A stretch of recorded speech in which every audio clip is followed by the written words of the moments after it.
El día de hoy hablaremos sobre las teorías del contrato social.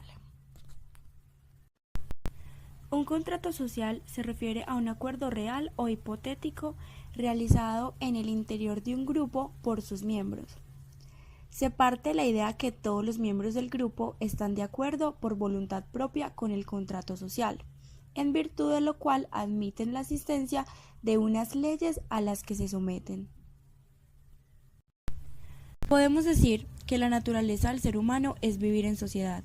Por tanto, para que se pueda vivir lo mejor posible, necesitamos obedecer unas leyes establecidas. Estas leyes se realizan para el bienestar colectivo, es decir, se supone que son creadas para que obedezcan ante el bienestar de todos los individuos. Las ideas del contrato social es característico del pensamiento moderno. Por esto, se desarrollan en el siglo XVII y siglo XVIII. Los contractualistas rechazan la idea de que la obligación de obedecer las leyes está guiado por la voluntad de Dios o de una deidad suprema.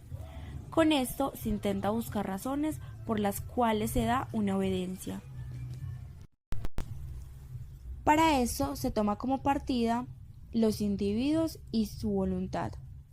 Para los contractualistas, el rasgo característico que define al ser humano es la libertad. Pero, ¿qué pasa cuando esta libertad está guiada por la obediencia que se debe tener ante una persona que usa su fuerza?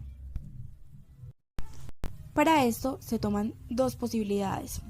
La primera de ellas es obedecer por la fuerza y la segunda es obedecer voluntariamente. Aunque pueda sonar contradictorio, hay diferencias entre estos, pues obedecer por la fuerza es cuando el ser humano obedece contra su voluntad, haciendo frente a situaciones por las cuales no le queda más que obedecer a terceros, para salvar su vida, por ejemplo. Y obedecer voluntariamente, aunque este último suene más contradictorio aún, podemos tener como ejemplo un trato mutuamente, cuando debo hacer frente a una persona con alguna situación, pero que ya anteriormente fue pactada. Por ejemplo, la devolución de un préstamo. Entonces, imaginemos por un momento que para vivir en una sociedad debemos firmar un contrato y seguir con esas leyes. Un ejemplo claro de esto es cuando estamos obligados a conseguir un trabajo por voluntad propia. La firma de un contrato con una empresa nos exige obedecer esas leyes, pero fue hecho voluntariamente.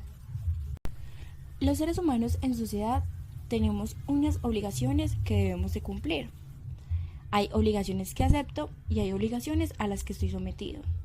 Las leyes de un Estado me obligan a obedecer unas normas que tienen que ver con el bien y con el mal de mis acciones. Es decir, no puedo matar a una persona solamente porque me genere placer, y estoy obligado a obedecer esas leyes. Cuando nacemos en un estado o en un país, no estamos obligados a firmar ningún contrato que nos diga qué hacer, pero ya hay unas obligaciones establecidas. Como ya lo habíamos dicho anteriormente, el contractualismo clásico se desarrolla en el siglo XVII y siglo XVIII, de las cuales podemos recordar tres teorías fundamentales. La teoría de Rousseau nos dice que para vivir en sociedad los seres humanos acuerdan un contrato social implícito, que les otorga ciertos derechos a cambio de abandonar la libertad completa de la que dispondrán en el estado de naturaleza. Siendo así, los derechos y los deberes de los individuos constituyen las clausuras del contrato social. Rousseau nos dice que un mayor número de derechos implica mayor deberes y menos derechos implica menos deberes. Cuando se elige a un líder, este puede dar órdenes a los demás, siempre y cuando siempre esté velando por un bien común. Para John Locke, la idea naturaleza humana es cristiana. El hombre es una criatura de Dios, por lo que el hombre no puede destruir su vida ni la de los demás hombres, pues no le pertenece, sino que ésta le pertenece a Dios. El hombre tiene el derecho y el deber de conservar su vida.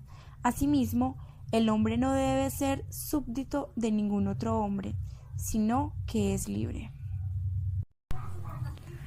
Para Locke, el contrato es la conservación de la libertad renunciando al uso de la fuerza. Es el contrato entre individuos y el Estado. Para Hobbes, el estado de naturaleza es que cada ser humano busca su propio interés. Es una guerra de todos contra todos. El contrato, por su parte, es un pacto entre individuos que renuncian a la violencia a favor de la paz y la seguridad. Para Hobbes, el poder del soberano es absoluto. A través del contrato social, las personas renuncian a su libertad sometiéndose a un dictador, pero viven en paz, generando una especie de seguridad.